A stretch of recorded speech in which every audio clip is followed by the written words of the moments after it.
The Archangel, pray for us. Saint Sebastian, pray for us. Saint Sebastian, pray for us. Saint Sebastian, pray for us.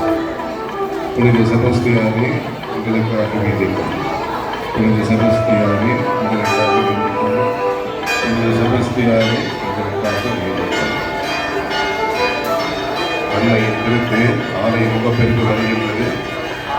மக்கள் ஒதுக்கியிருந்து பேரினை அங்கே நிலைநாட்ட இருக்கின்றது. பெரும்பவனி அடக்க ஒடுக்கத்தோடு நடைபெற வேண்டிய ஒரு பக்தி முயற்சி. அது நமது திருமறையின் சுடர் விளக்காகவும் தவத்தின் அடையாளமாகவும் ஜபத்திற்குரிய எல்லையற்ற வல்லமையின் எடுத்துக்காட்டாகவும் விளங்க வேண்டும். அன்னையின் திருத்தேர் கோவிலுக்கு முன் வந்து நிற்கிறது. எல்லாரும் பக்தியோடு அமைதியாக இருங்கள். மானிடன் மனத்தில் இதாக மன்றாடுவோம். தந்தை மகன் தூய ஆவியாரின் பெயராலே ஆமென். சந்திரனை போல் அழகு வாய்ந்தவர்